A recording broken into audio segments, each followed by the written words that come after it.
So guys, coming on to the second point with regards to the second house. So what does the second point says? Well, if you can read it out here, it says mistake made by the Vedic astrologers. So in this point we would be discussing that what is the mistake made by most of the Vedic astrologers when it comes to the second house. You know, this point, mistake made by the Vedic astrologers, this point was there in my introductory episode. This point was there in my first episode. This point is there while we are dealing with the second house, and this point where I where I put the headline that what is that the Vedic astrologers normally go wrong with whenever I discuss something. So this point, you know, why this point excites me so much and would always be there in my future episodes also, because first of all, this is a point wherein I bring some sort of innovation, wherein I am not a person who is regularly telling you what is written in the Vedic texts or what all I have learned from the books I have studied, or from any wise people who were learned in the science of Vedic astrology, and I had a fair bit of learning from them too. But this particular point is the one that gives me the opportunity, that provides me the opportunity to bring my own intelligence, to bring my own head onto the table when it comes to the study of Vedic astrology. And it does me a dual benefit. Firstly, when I talk about this point, that what is the mistake that is generally made by the Vedic astrologers, here I am doing two things. First of all, I am clarifying the doubts that are there in the mind, the doubts, the misconceptions that are there in the minds of the people with regards to the houses. Let's suppose, since I am studying the houses right now, similarly while I will be doing the planets or the nakshatras, or any of the future episodes, whatever I will be discussing, any of the misconceptions or the if there is something that is not clear with the individuals who have tried to study Vedic astrology, but they have to their disappointment found that whatever was taught to them by the Vedic astrologer, by a normal Vedic astrologer, didn't comply to what they saw in real life. So what makes me gives a sense of pleasure is that I am giving these guys the real knowledge of Vedic astrology, so that that all the misconceptions they have actually collected from the false guidance they have received, or from the books or the internet, or from the there are millions of websites on the internet which tell you all the crap about all these planets and the science of Vedic astrology. So it gives me an opportunity to give these individuals a platform wherein they can learn Vedic astrology from from the scratch, and they shall I maneuver them to think in a way where they shall learn how to interpret the science of Vedic astrology as it should be interpreted by a modern day Vedic astrologer, since the modern day dynamics of Vedic astrology is quite different. Although as I told in the introductory episode, although the literal meaning of what is written in the texts remain the same, but when we apply those similar principles, when we apply those similar Vedic theories that were written in the olden times to the modern times, there can be a lot of mismatch. So you got to rediscover, reinvent, research, or do a lot of research on the science of Vedic astrology, think out of the box, and then only you would be able to make associations that okay, this in this house is this, it is because of this in this house such and such thing is happening with me, it is because of such and such planet I am in attracting or I am witnessing the kind of circumstances or the kind of situations I have got stuck in. So, and secondly, when I deal with this point, what gives me, what's the second things that gives me a sense of pleasure is that that I am doing whatever at I may be doing this much amount, but I am doing at least a fair bit. I am doing at least whatever that I can do at my end to bring the science of Vedic astrology from the infancy that it has got in today. It is labeled as a fraud science today. So I am personally doing something to revive the science of Vedic astrology and let across the knowledge of Vedic astrology to you people in the most purest, in the most scientific manner, so that you can understand that it is no pretense, no sham, and it is totally it is not a predictive science. It is a pure science. So anyways, since I have given the introduction, so coming back to this point, so what is the main mistake that is made by most of the Vedic astrologers when it comes to the second house? Well, that mistake is that whenever an individual goes to most of these Vedic astrologers, whenever an individual goes to most of these money-minded Vedic astrologers, or the astrologers who are not even half adroit with the science of Vedic astrology, and if this person who goes to them for consultation, asks to this Vedic astrologer that he is going to that. He wants to inquire about how much amount of wealth will he be able to garner in his career, in his entire career, or how much amount of wealth will he be making in the profession he currently is in. And in order to answer his query, what these Vedic astrologers primarily look, in order to answer this query of this individual, these astrologers primarily, I even should not be saying primarily, they only look at the second house of the individuals when it comes to judging and deciphering out that how much amount of wealth will this person who is seeking consultation from me will be able to garner or amass in his career or in his lifetime. And let's suppose if the second house of this individual who came to this normal Vedic astrologer, and if the second house of that individual is not well placed, for example, when I say well placed, there could be many situations which we may discuss later, but I'll just tell you how we decipher out that a house is not in good dignity. It could be the fact that the planet that is placed in the second house is not well placed, or the planet that is controlling the second house is not well placed, or it could be the fact that the second house is under the bad planetary influences, or it could be the fact that the planet that is there in the second house is debilitated or is receiving aspects from its enemies. So all these things are very easy, which we will discuss in the further episodes, but for just for now we will I'll tell you in a refined language that what I mean is that if the second house of this individual is screwed up, then these Vedic astrologers have a tendency to just point blankly declare that dude, you have come to me for consultation and you wanted to inquire about the amount of wealth that you would be able to garner or amass in your career, but I am sorry, your dream of amassing the amount of wealth, that huge amount of wealth that you always dreamt of would not be fulfilled. And before making such a sharp statement, these inadroit Vedic astrologers do not even realize that how making such a sharp statement, how making such a statement that you would not clearly denying, which clearly denies that you would not be able to make the amount of wealth that you are that you dreamt of, or that you are longing for. It can greatly affect the psychology of the individual who has come to them for seeking consultation.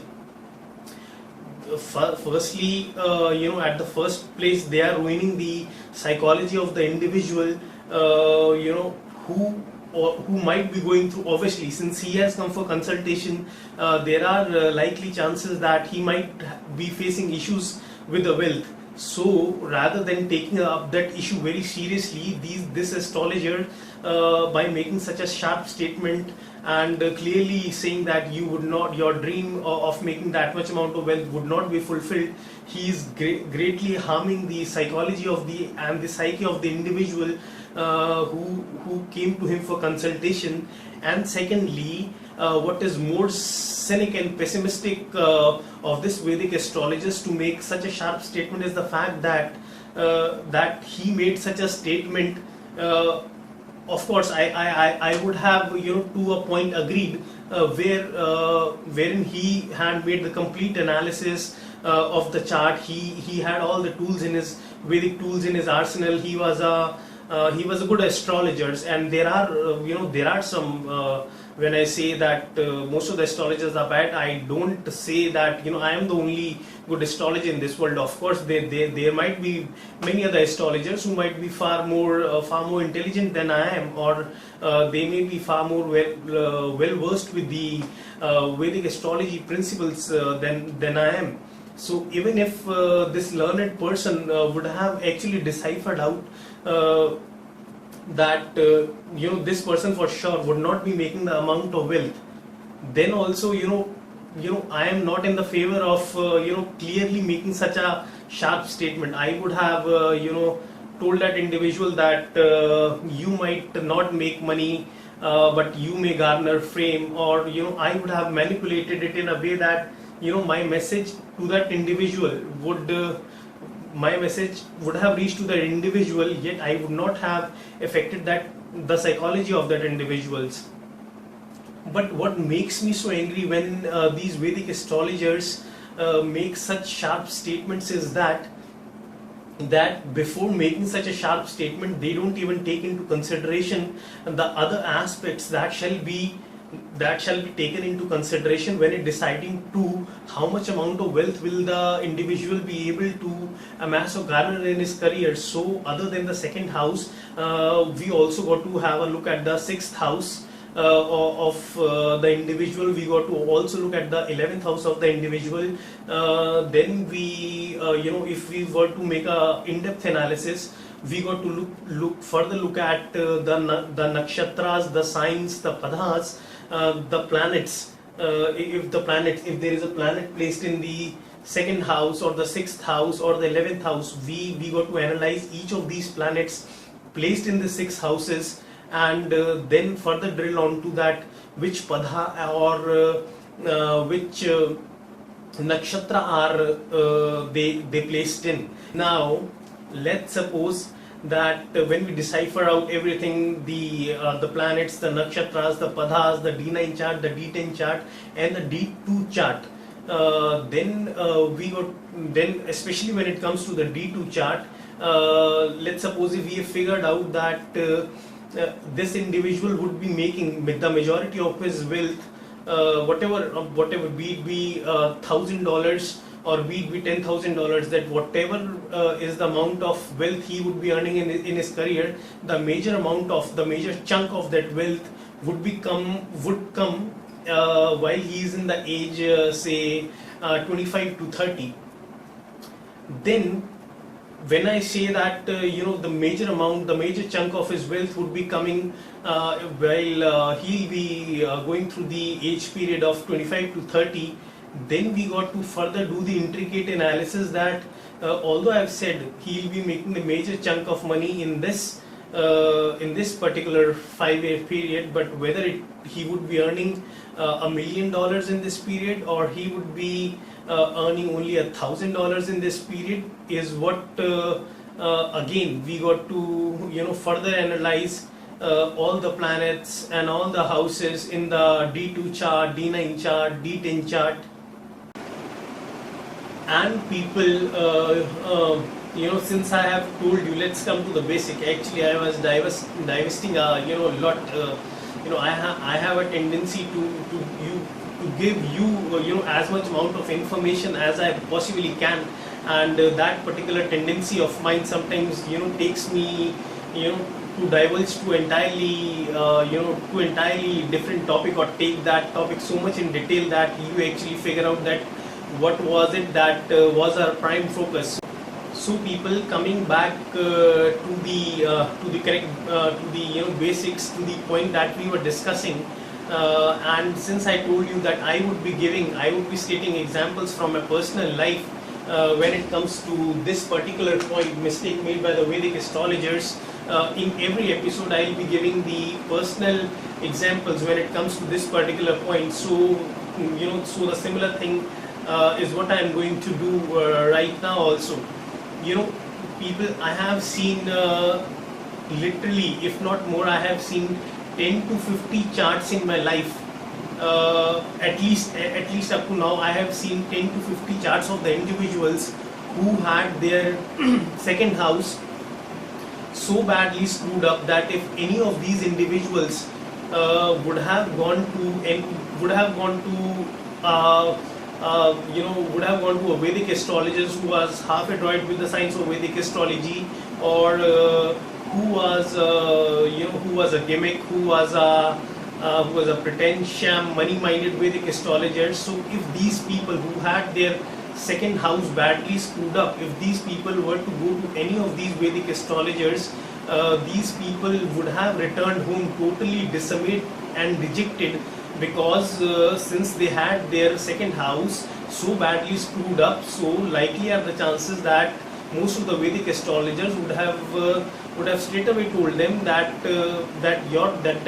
your fortune, when it comes to making a huge amount of wealth, is screwed up, and you will never be known as a wealthy person. Either you will be living a lifestyle like that of an ordinary person, wherein the luxuries of life are missing, or you will live a penniless life. But guys, many of these individuals whose chart I was looking at, that 10-50 charts I had a look at, they had their second house very badly screwed. In fact, some of these individuals had not only the planet in place in the second house debilitated, they had even the lord of that house debilitated also. But irrespective of all these things, irrespective of their second house so badly screwed, these people were millionaires and billionaires. At least some of them were millionaires and billionaires. So how come this is happening? But before I tell you that why this was happening, irrespective of their second house being badly screwed up, I would like to give an example from my personal life. I have a personal friend of mine, I have a very close friend of mine, and she has her second house in such bad dignity that that any astrologers, even if I were to look at the Vedic chart, if I were to look at her Vedic chart, for the first time when I looked at her Vedic chart, my eye went straight away onto her second chart, which I thought, which I was very sure that that second house of hers is badly screwed up. But wonder oh wonder, you would be rather surprised or taken aback to know that she is a billionaire. Yes, I am not I'm not joking. She really is, and she is living in a if I were to authenticate that, why am I saying this, or what accounts for the amount of finances, what vouches for the amount of finances and the luxuries that she is enjoying, I could tell that she's living in a palace-like house, or I shall say a palace-like bungalow, which in itself is an example of the architectural and the structural brilliance. And she has many such bungalows or palaces, not only only in the city she is residing, but in the several other parts of the country, that is in several other parts of India. Now, when it comes to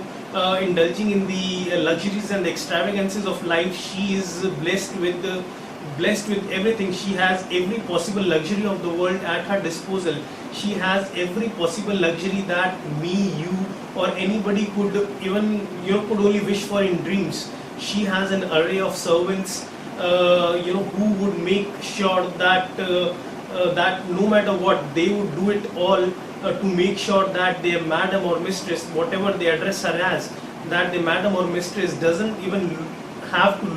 lose an iota of the comfort zone she desires. And when it comes to her wardrobe, I don't know much, but as to what she told me, that she has around about 1,000 dresses in her wardrobe and around about 100 pair of shoes. And secondly, when it comes to car, and this is what I have personally witnessed, since I have she used to whenever she used to buy a new car, we friends used to go out together, and turnwise we all used to drive that new car she used to bring in. And she has all the range of luxury cars. She has the BMWs, the Mercedes, the Audis, the Range Rovers, you name it, any brand, and you name it, any brand that is at the top notch level in India, and she has it all. You probably name any new car that has come into the Indian market, whether it's priced at just 7 lakhs rupees or it is priced at 70 lakhs rupees. The day that car comes out, she'll be the first person who will be making a booking, who will be paying a advance payment or making a booking for that car. And when it comes to gems and jewelry, she is so obsessed about collecting these gems and jewelry that I sometimes feel that she's a patient, patient of obsessive compulsive disorder or something like that. Anyways, I was joking, but she's so obsessed with collecting these gems and jewelry that recently she came back from Dubai, which you all know is a fashion destination, especially for the people who are a lover, who are the who are looking for buying, who exclusively go to Dubai, I should say, for buying the rarest piece of gems or jewelry, or especially gold. So she returned from Dubai lately, and she bought a single gemstone which was worth rupees 2.5 crores. So guys, can you imagine the amount of difference, the amount of discrepancy in the as to what she had been told? Had she gone to any of these normal Vedic astrologers who have straight away told her that she would be a penniless personality, or she would be living the life of a very, very common individual without the luxuries of life, and what we have encountered, what we have really witnessed in the real life of hers is totally, there is a great amount of discrepancy between what this person would have been actually told by a normal Vedic astrologer and what this person she is really possessing in her real life. So why is that she was making that much amount of money, even though her second house was badly screwed up? But why I gave such a long example? Because I wanted to lay emphasis on the point that when it comes to judging the wealth in any individual's chart, my lovers, I honestly request you people that whenever you would reach a stature where you would start understanding Vedic astrology at least to a fair level. Do not do this mistake what is done by the normal Vedic astrologers when it comes to deciding about how much amount of wealth will a particular person be making in his lifetime. Take into account of what all minute aspects of Vedic astrology that are imperative to be considered when it comes to figuring out or deciphering out the wealth fortune. Please take those aspects into consideration. That is the 3 houses instead of the second house. Also take a look at the 6th house and the 11th house. Then take a look at the planets or the planets that are placed in any of these 3 houses, how well they are placed. Then have a look at the D9 chart, D9 harmonic chart, then look at the D10 harmonic chart, then finally look at the D2 harmonic chart. And only after doing a thorough analysis of all these 4 charts can you can you make a statement, can you make a sharp statement which at least if you have done the correct analysis of these 4 charts, your the chances that your prediction would be correct would at least be more than 90%, if not more. So now I'll tell you, now you would have been waiting for so long that why is this guy delaying these things for so long. He's not telling that why this girl was making so much amount of wealth irrespective of her second house so badly doomed. Yes, she was making that much amount of wealth. There were millions and billions of money she was earning per month was because of the fact that although her second house was very badly placed, but her 11th house was so strongly placed, was so beautifully placed. And as I told you when we were discussing the first point with regards to the second house, that it is the 11th house which is the house that determines our incoming wealth. It is the second house that determines that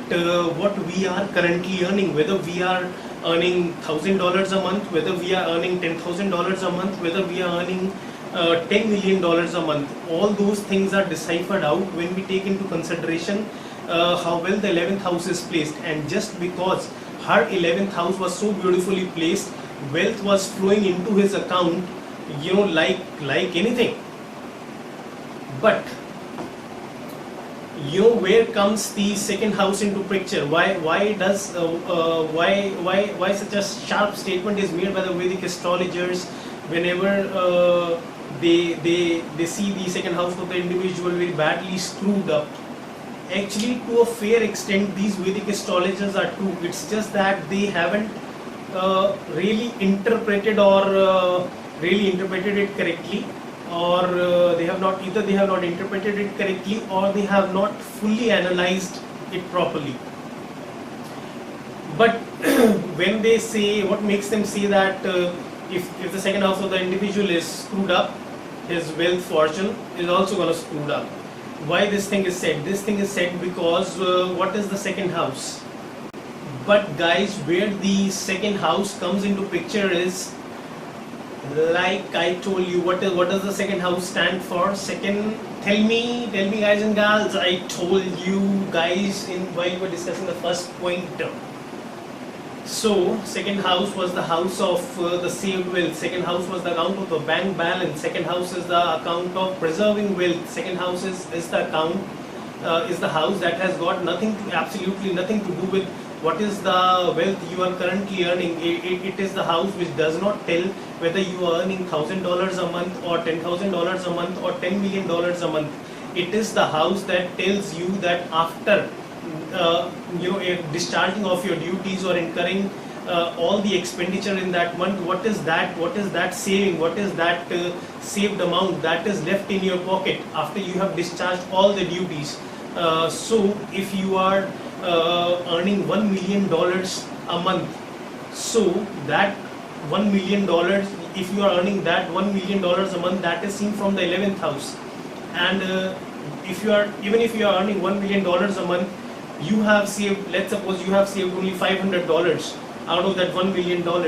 and this is where, or you might have saved half the amount of the $1 million, that is, you might have saved $0.5 million. So whatever was your savings was only $500 or $0.5 million. This is what is decided from the second house. So second house, to tell in a refined language, is the house that deals with wealth management. It is the house that tells us that whether the individual has got the knack and aptitude of preserving the wealth, of securing the wealth that is coming from the 11th house, whether he has those analytical, mathematical or the statistical aptitude of not only preserving the saved wealth, but also investing it in frugal ventures, wherein he's making sure that whatever that if he's converting the liquid cash that he has saved into the immovable assets, then he is investing into ventures wherein the likely chances of of his money, whatever money he's investing, the likely chances of that money getting you know getting doubled or tripled or becoming 10 times that amount is more than that that a surety is more than 95%.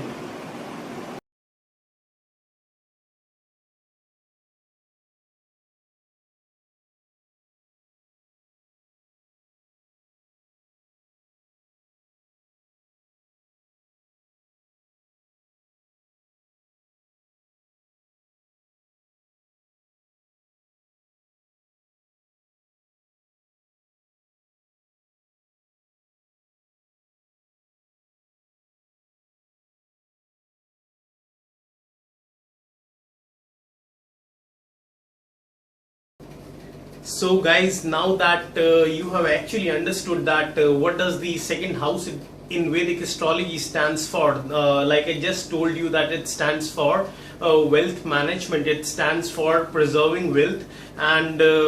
investing that preserved wealth, making use of that preserved wealth in a way that you amplify that preserved wealth, you make more out of the wealth that you have saved, or you make more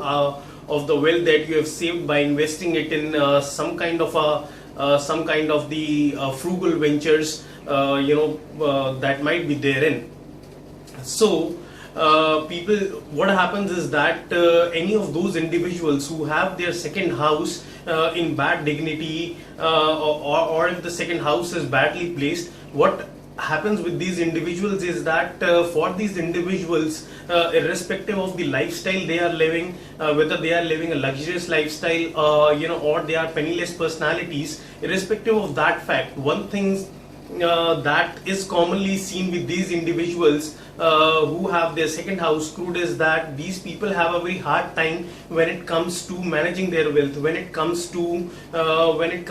saving wealth, to say in a more simplified language. Now why they aren't able to save wealth? Well, the reason could be anything, and there are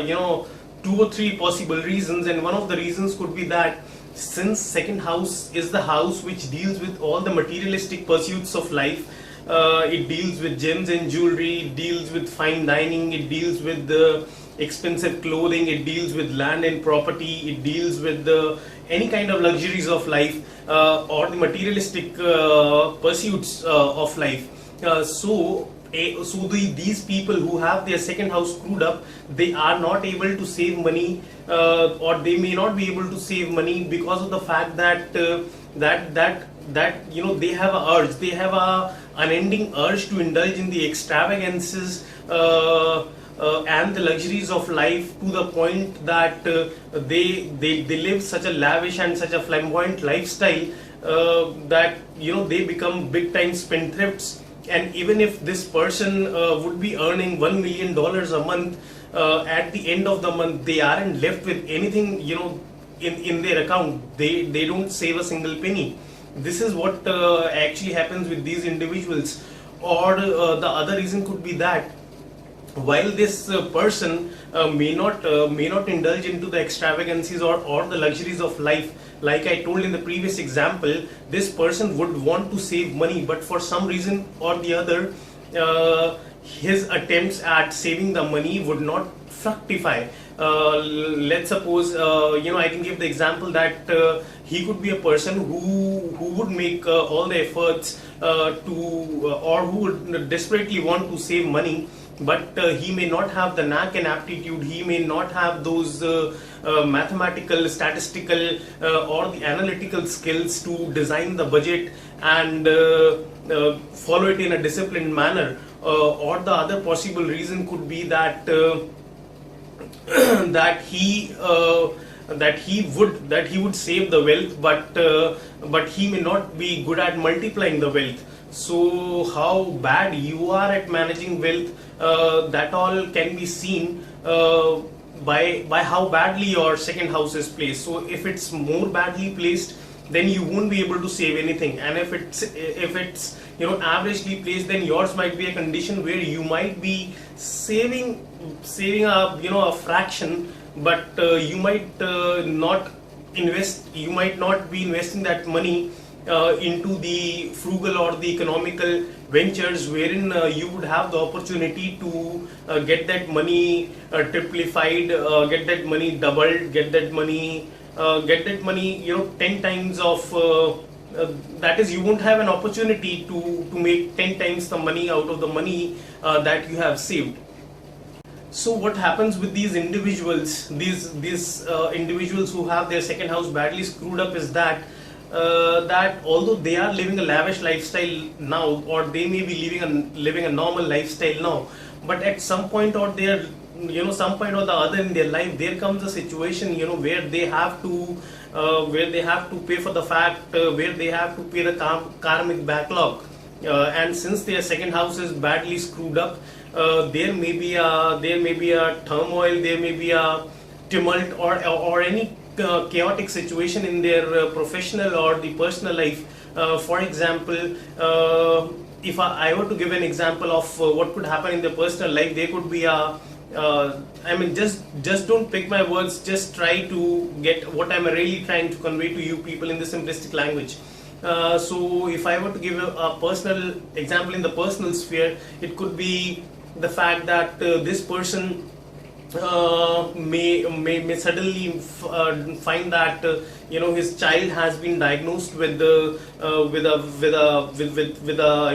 clot or something like that in the liver, and the only reason that he can bring back his child, or he can bring back his child to the normal rhythm, or the only way he has to restore the health of that child is to get him a liver transplant done, for which he needs 2 crore rupees. And since these guys have not been saving money, irrespective of either they are earning millions of dollars a month or billions of dollars a month, so they at this instant would find, since there is a sudden need for the liquid cash that they need to discharge of that duty to arrange for that liver transplant of their child. This is where the things go haywire. Or the other possible situations, like there could be a chaos in their professional life. Let's suppose, if at all there comes a time in their life wherein they lose their professional job that was bringing in the money, or it could be the situation that although they were professionally doing good, they were earning $1 million a month. Let's suppose they were earning huge money, they were earning $1 million a month, but at the same time that indulgence, that urge to indulge in the extravagances and luxuries of life was so much so that this person was actually spending $1.5 million a month on any kind of luxury that he was seeking. He may be going on exotic vacations, or he may possibly be spending his money on the costly gems and jewelry, or any such things which gives him a sense of satisfaction. So what is that? So although he was earning $1 million a month, but since he was spending $1.5 million a month or $2 million a month, he was regularly taking the loan from the bank against a mortgage property, against which the bank had issued a loan. So while the loan amount got built up, it kept on growing, and there came a situation where this person might be suddenly was issued a warning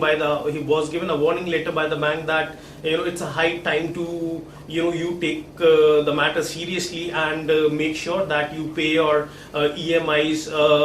that is the equal monthly installments, or you pay the interest, or you discharge the debt you have incurred on time, otherwise your property will be confiscated. So any such situation can arise, and this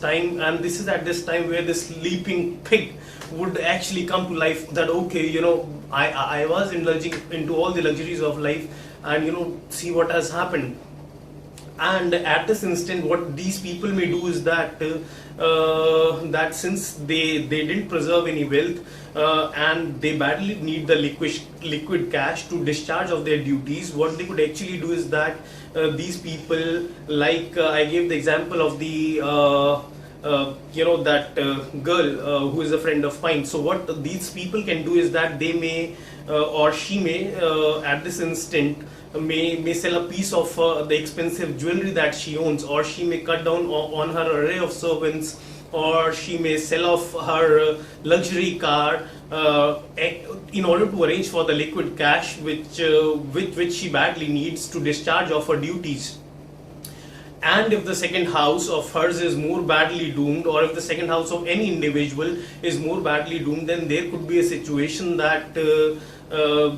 that not only does this person sells off all these luxury gems, jewelry, the luxury cars he possesses, but he might incur a debt which is so high, which is so big in amount that he was issued a warning letter by the bank. Despite of selling everything, that bank, he was not able to pay the EMIs on time. He was not able to discharge the debt that he had incurred, or any amount of efforts that he had made at reimbursing that debt failed, and because of this reason, the huge palace or bungalow that this person or in which she was living in, she may have to, that might be actually confiscated by the government, and she may have to totally give up the luxuries of life and shift into a normal apartment, wherein she would live the life of a totally normal individual in the country, wherein she is far away from the luxuries of life, and the day before she was partying in a club, she was indulging into all the extravagances of life, and suddenly there might be a situation when the things go haywire. It takes seconds, and suddenly you would see that person shifting to a totally normal lifestyle, living in just a 2 BHK flat without any luxuries of life. And let's suppose if the second house is too badly doomed, wherein you could, when I say that it is too badly doomed, I mean that in case that the second house is at its worst, that is, if the planet that is placed in the second house is also badly placed, and the lord of that second house is also badly placed, and the second house is receiving aspects from all the functional malefics, then there could arise a situation wherein this individual might not be able to afford a 2 BHK flat. Rather, he may have to get shifted to a lodge, or say a house without even a rooftop. And yes, things like that do happen.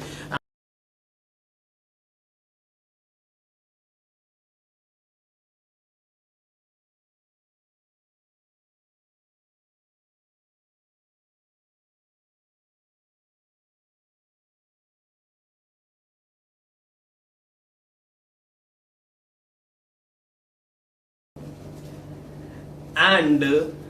this is what happens with many of the Bollywood and the Hollywood celebrities. I can give a lot of examples, and you yourself might be knowing at least 1 or 2 Bollywood celebrities for sure, who have met a similar kind of situation, whether it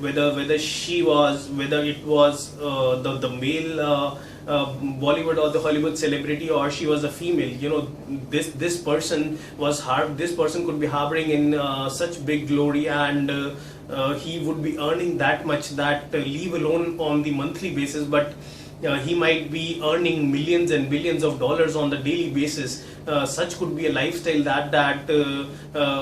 this Hollywood celebrity or the Bollywood celebrity might be living. But you are taken aback that one day you suddenly get up in the morning and you read in the newspaper that the Hollywood celeb that you have heard of, that was known for living a very flamboyant and the lavish lifestyle, has actually gone bankrupt, and the the property, what all he owned has been confiscated by the government, since he was not able to discharge the debt that he had incurred. Yes, he could incur the debt even if a person is earning $1 million a month. What if he's spending $1.5 billion a month? And this is what some of these Bollywood and Hollywood celebrities do when they are not able to handle the fame. They have the urge to indulge in the extravagances of life to a point that there may come a situation in life, like I just gave example of, where they may actually go bankrupt.